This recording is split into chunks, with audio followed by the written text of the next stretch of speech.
Okay, pinagpalang araw po sa ating lahat mga ka-Blessed Hillside. Nandito po tayo sa Blessed Hillside, Sual.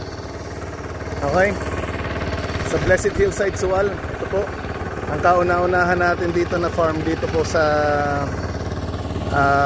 bayan po ng Sual. Malapit lang to sa sa farm sa kabila.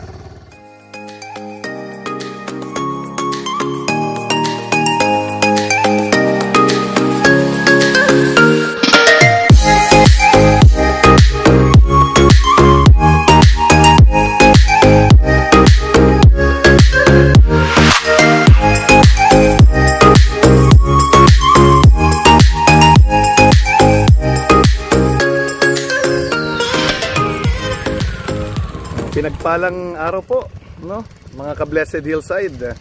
Nandito tayo sa Blessed Hillside, Sual, Pangasinan. Ito yung pangalawang extension, no, ng Blessed Hillside, no? Dito po sa bayan po ng Pangasinan. Minsan pa dito natin makikita po yung kamay ng Panginoon, yung kabutihan ng Panginoon na may mga bagay na kahit di po natin pinlano, pero pag si Lord ang may plano, mangyayari po yung kanyang mga plano. So itong lugar na to, hindi po sana natin ito kinuha para sa sarili natin, pero ang nangyari dahil sa naniniwala tayo na ito yung kalooban talaga ng Panginoon, itong lugar na ito ngayon ay nasa atin ng pangangalaga, sa tulong at sa awa ng ating Panginoon. So dahil dyan, ito yung pagyayamanin natin, mga minamahal na mga kapamilya, mga ka-farmers, mga ka-hillside.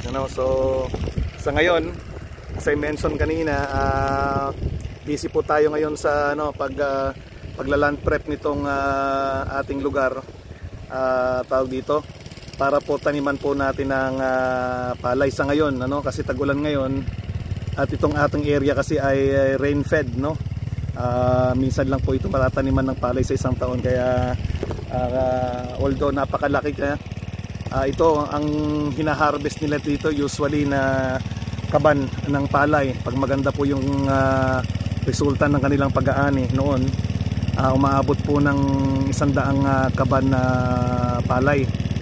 So pwede na rin kung para sa sa pamilya, meron kayong kakainin ng mahaba-habang panahon, ito ay nataniman natin. So again, ayan, gusto ko makita ninyo yung lugar kung gaano kalapad, napakalaki, kasama natin yung mga boys natin, ngayon, ayan, may nag-grass cutter, may nag-kukuliglig, may nag-aayos ng ng tambak, tinatawag yung kilapil, at saka nag-grass cutter ng kilapil para mas maganda yung maging tsura niya, Katapos nitong pagtatanim natin ng palay ngayon, gagawin natin dito later on, tataniman natin dito ng kamote. So yan ang ating target ngayon, kamote, at saka yung buong paligid dito tataniman po natin ng saging na saba. Okay, lahat ng mga pwede nating taniman na area ng saging na saba, yan ang ating gagawin, and bibigyan natin to ng priority na i-develop, kasi nga ito kamay na ng Panginoon, itong dahilan kung bakit tayo napunta dito. Again, panibago na namang challenge ito, hanggang doon sa puno ng mangga doon. Kung nakikita niyo yan sa likod, doon tayo magtatayo tayo ng babuyan doon sa lugar na yan, kasi medyo malamig-lamig doon. O kaya naman dito sa area na yan, ngayon yung upper portion, hindi pa natin to nirotavator. Titingnan natin kung meron pang sosobra na na itatanim. Pag may sobra, tsaka natin yan lalagyan, tataniman natin yan. Pero sa ngayon, ito muna, ito po yung halos kabuuan ating dito yung Blessed Hillside. So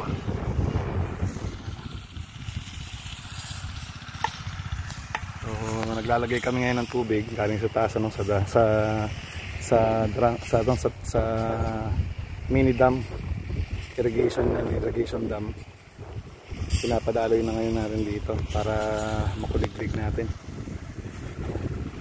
Kasi kung walang tubig, hindi natin makukuliglig. May papantay o tsaka may ahanda yung lupa tama-tama sa rice planting. So ayan, yung boys natin. Kanya-kanya sila ng toka, may nag-grass cutter na si RJ. Binubuksan yung mga tubig papunta rito. Si Jomar naman tsaka si ito ang in charge doon sa doon sa ating kuliglig. Ang daming tubig ngayon. So napuno na itong unang na to. Yung pangalawa naman ang pupunuin para dire-diretso na yan ang kuliglig. Susunod dyan magpupunot na ng punla yung mga kababaihan naman. Pupunutin na nila yung mga punla na nasobra doon sa kabilang farm. Ililipat natin dito. Ganito kalaki yung na to area. Ito yung pinlano ni Lord. Sabi ko nga kanina, si Lord ang may plano nito, hindi natin pinlano. So kaya ito nagtag natin sa challenge, no, na i-develop natin ito sa isang produktibong farm na ang primary na magiging produkto natin ay of course mag-aalaga tayo dito ng livestock, lalong-lalo na ang piggery. Hindi naman ganun kalaki, backyard scale pa rin.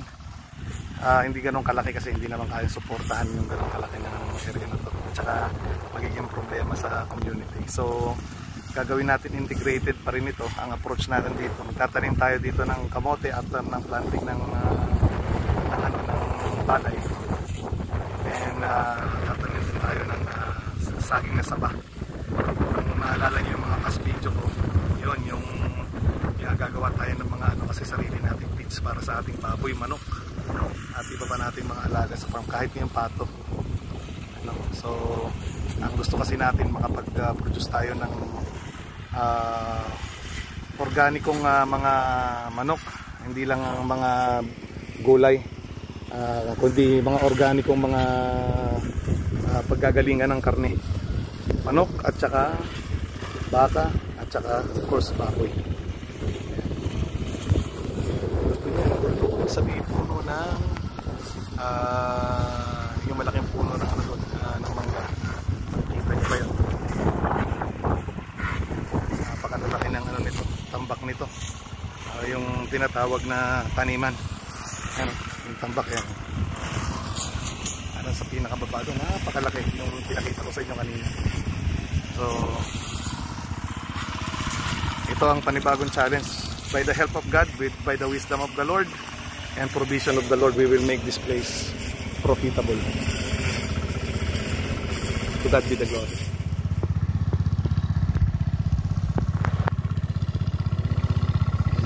Ayos na. Okay. Papantay na yung lupa. Lumalabas na yung para tamang-tama sa pagtatanim ng palay. Napakalaki kasi ito. Itong isa pa lang, isang tambak pa lang na ito, napakalaki na. Dito natin.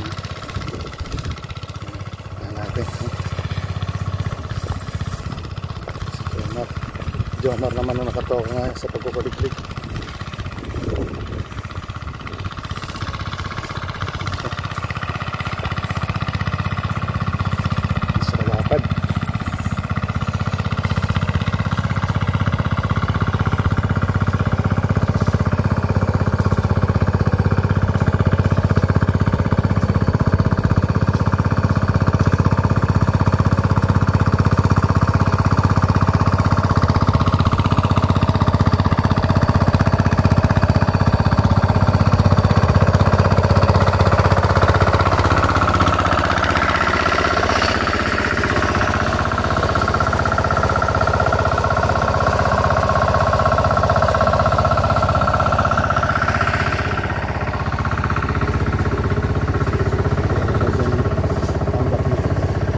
Pinakamalaking tambak.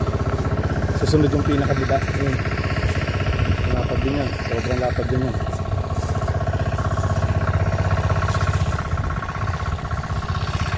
Parang terrace kasi ito eh. Doon sa mula sa taas at punta dito sa baba. Ano siya?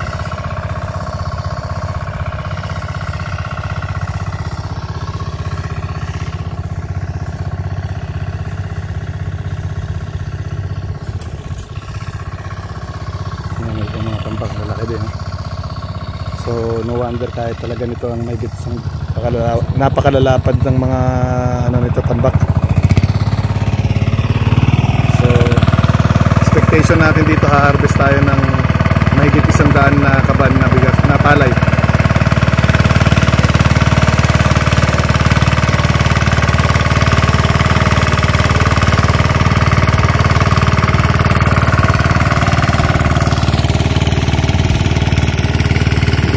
Tayo later on ng ano ng piggery sa area na yan, kaya doon sa gawin na mangga.